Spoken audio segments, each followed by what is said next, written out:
Things are getting hotter and hotter here on Earth. It's getting out of control, so let's try something new. We're going to take all of Earth's water and pour it on the sun. I'm talking every single drop. Maybe that'll cool things down a bit, but is this even possible? Why is getting to the sun so difficult? And once we drench the sun, done.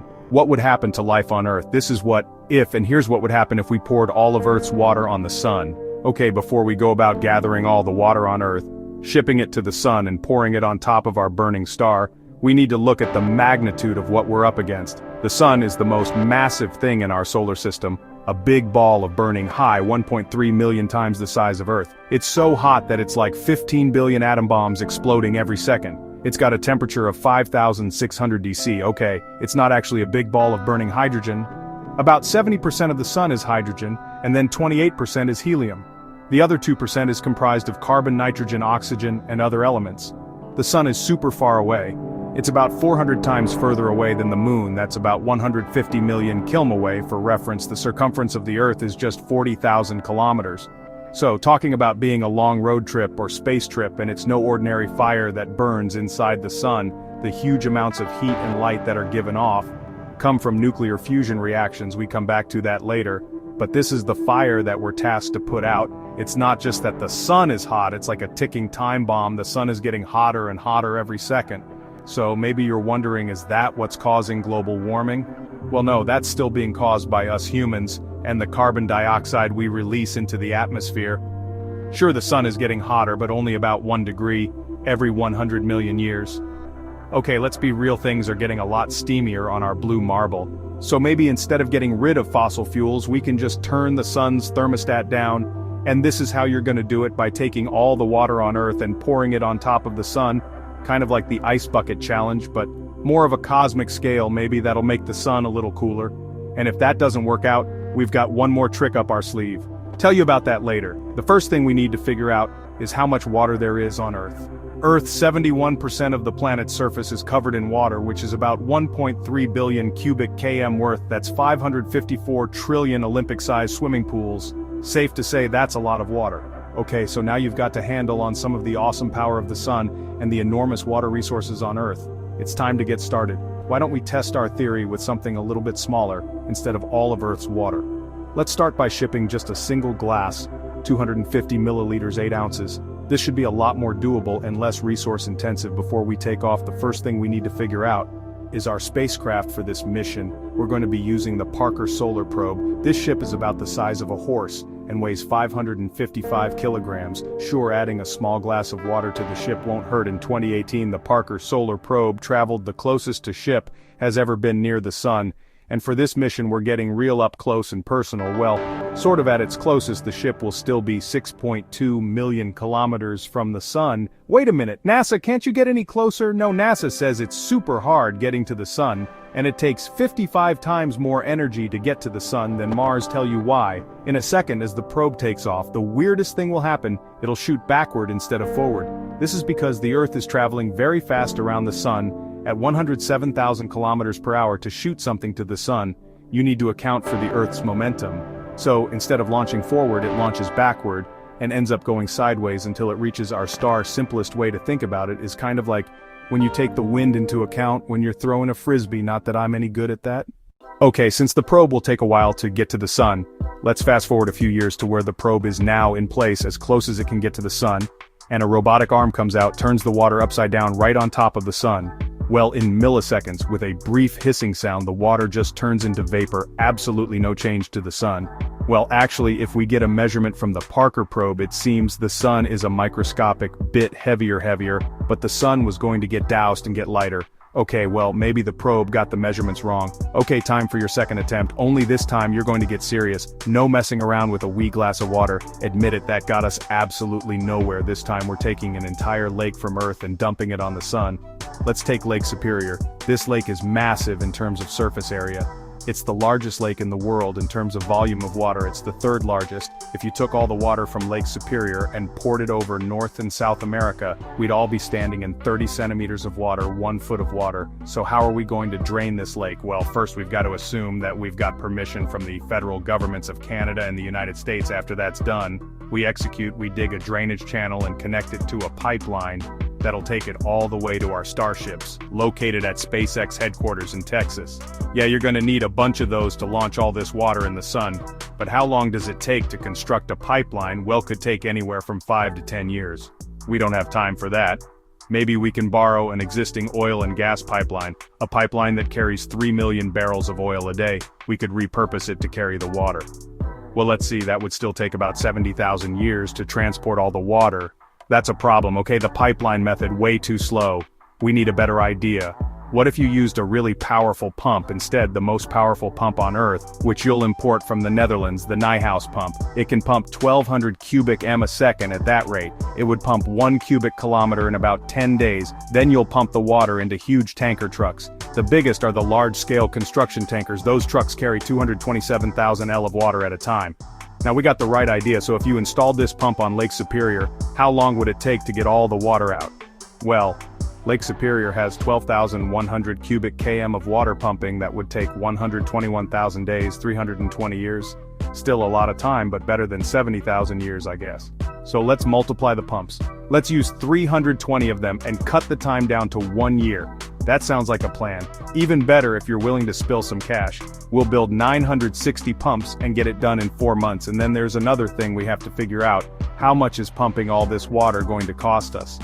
These pumps have to be constructed inside a pumping station, and the construction can cost $1 billion and takes about 3 years, so building 960 of them, well, you get the idea. A lot more time and money, and all that construction would definitely mess with the environment and scenery around Lake Superior. You'd probably cause some of the local bird species to go extinct. Getting us approval will be a nightmare, and you'd probably cause an international incident with Canada. But then again, this is a plan to save the world, so hopefully everyone on Earth would get on board for science. Okay, let's say you do manage to get this done somehow, then you'll need to transport the water to the launch site using the huge tanker trucks. How many of those will you need? It's going to be 53 billion tanker trucks for all that water. Yeah, that seems pretty unreasonable and likely impossible.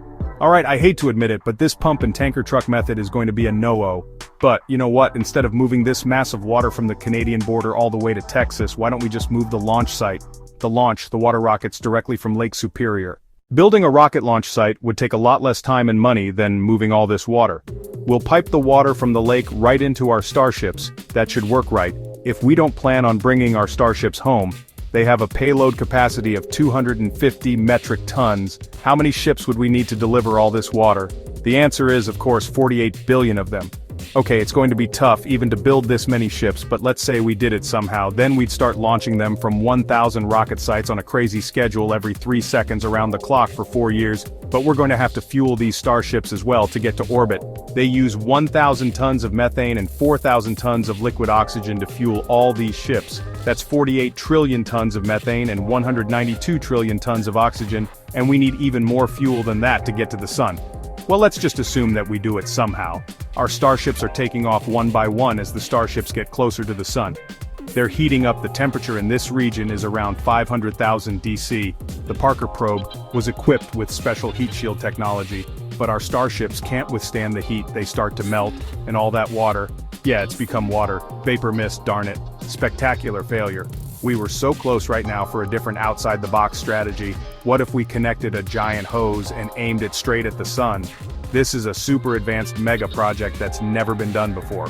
But you're going to do it. This hose has to be 150 million km long, and you're going to make the last 10 million km with special heat-resistant tech, so that it doesn't melt. It's not like we haven't learned anything from our previous experiments. It's a little out there, but let's say it works, okay?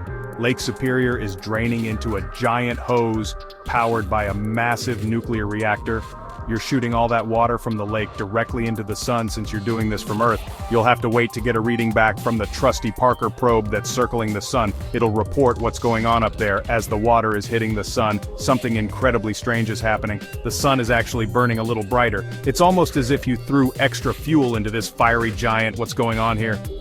Well, to understand, let me tell you a little more about how fire works. We all know what fires are like here on Earth, whether it's a campfire or flame coming from your gas stove, but these fires work differently compared to the sun. What happens in a regular fire is known as chemical combustion. Carbon in the fuel combines with the oxygen to form carbon dioxide. What's needed for these fires to keep burning are 3 things. Fuel, usually wood or gas coal, plus oxygen and a high temperature. When you throw water onto these everyday fires, two things will happen. One, the water absorbs some of the heat, lowering the temperature, and the second thing that might happen, well, the water might reduce the amount of oxygen that's available to the fire and put the flames out that way. But the sun, its fire is a little bit different. Even though we call our sun fiery, it's not the same fire we see here on Earth. See, the sun's fire comes from fusion reactions. Billions of them are happening every second. Yeah, a little different from your average campfire. So when you throw water on the sun, instead of cooling it down, you end up giving the sun more power. The water vaporizes from the intense heat of the sun, turns into hydrogen and oxygen, which just so happens to be more fuel for the sun, making it burn brighter. As the water from Lake Superior is hitting the sun, it's producing more and more hydrogen for the star to gobble up. Could this make our sun explode? Well, not quite. There's already a huge amount of hydrogen in the sun. This is just a tiny drop in a massive ocean. Okay, we now know that a small amount of water can potentially make our sun stronger, but maybe things would be different if we took every little bit of water on Earth and pour it directly on the sun. That's just gotta put it out, right guys, to make this happen.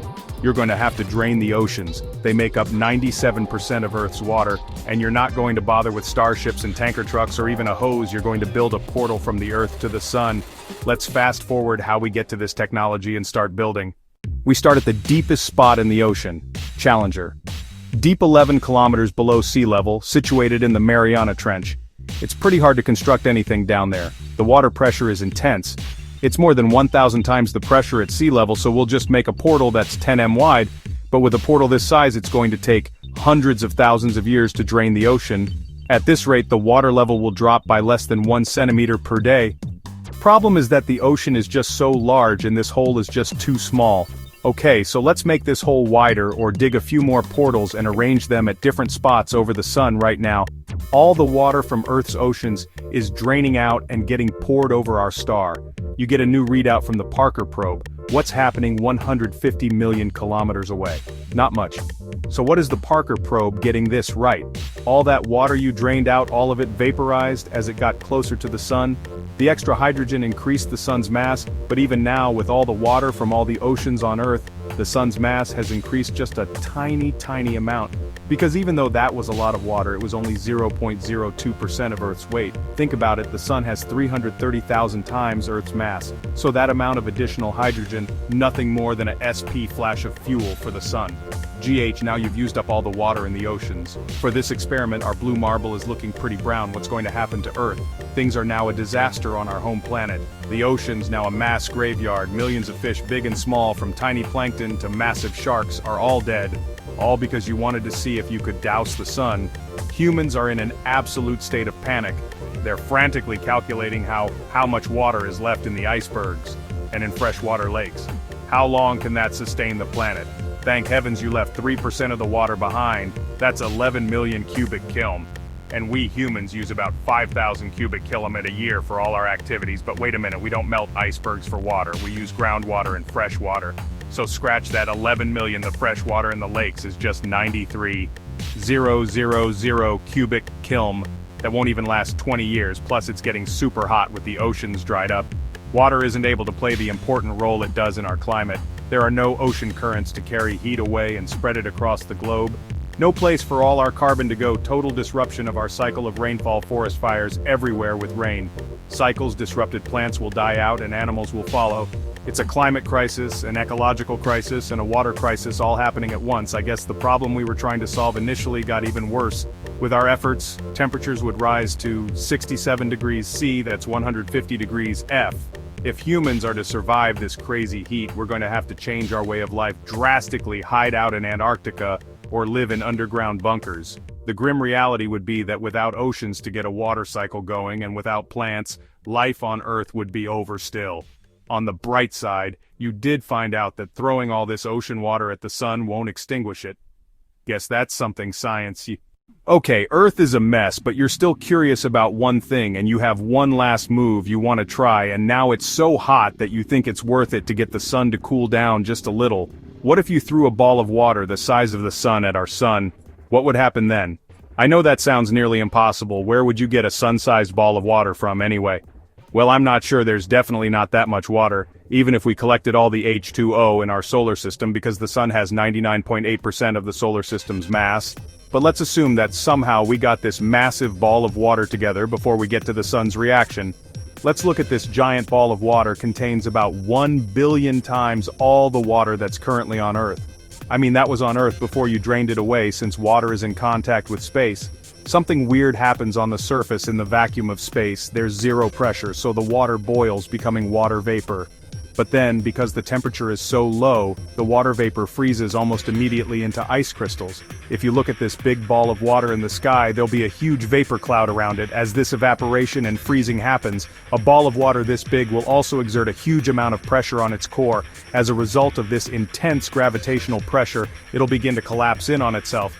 And as the pressure in the center increases, the temperature will rise under high pressure, and high-temperature water molecules in the core might start moving very fast and breaking apart into hydrogen and oxygen molecules. As the hydrogens slam together, they fuse to form helium-releasing energy in the process, and the release of energy further increases the temperature and speeds up the fusion process. Finally, this giant water ball itself becomes a sun powered by nuclear fusion in its core. Great, I always wanted to have two suns. But another thing might happen. The pressure inside the water ball, though very high, might not be sufficient to start the fusion process, so the ball could become a brown dwarf, which is a failed star. What would happen to our sun? Well, if this giant water ball were right next to our sun, then it may have finally met its match. This water ball would have a mass much greater than the sun because it's the same size, but made of water, and water is much denser than hydrogen. The sun will spiral into this huge water twin and get stretched out in the process. This stretching out of the sun could disrupt the core where all the hydrogen fusion takes place if the pressure drops. This could slow the fusion process down for a while, but as the two suns come together, it could speed back up, creating an even stronger, longer, and hotter sun. Darn it, so is it impossible to disrupt the sun? Well, there's one more thing to try. This is that last trick up your sleeve. It would be to somehow break the sun apart, instead of just placing them side by side. What if the water sun and our sun met in a massive head-on collision? If that were to happen, just like in planetary collisions, the two suns would split into smaller pieces for a while. A huge vapor cloud would form, with smaller but still very big clouds of hydrogen and water. The high pressure at the center of the sun would be disrupted, which would stop the fusion process. Then the pieces would condense again, potentially creating an even bigger sun. When the water sun and our sun crash together, coming apart and rejoining, does Earth get spared the apocalypse? No. Sorry, if anything, the introduction of another giant mass at the center of our solar system would alter the entire gravitational field. The orbits of all the planets would be disrupted, not just in our solar system, but beyond. Sorry, Proxima Centaur, your orbit will never be the same again. Earth, already drained of its oceans, dry, hot, devoid of plants and animals, gets one last kick. We're pushed out of our orbit. That for sure would be the end of life on Earth. So no, you can't eliminate the sun with water. But what if we tried dumping our trash into it? What would that do? Well, that sounds like a story for another. What if...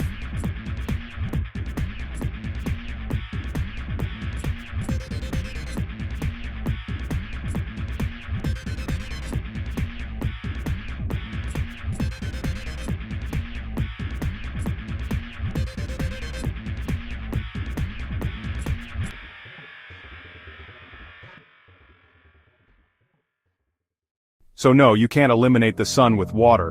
When you throw water on the sun, it vaporizes into hydrogen and oxygen, adding fuel and making it burn brighter. Our blue marble is looking pretty brown. Without oceans and the water cycle, life on Earth would be over. The sun's fire comes from nuclear fusion, not chemical combustion. That difference is a huge scientific takeaway. But what if we tried dumping our trash into it? What would that do? Well, that sounds like a story for another what if.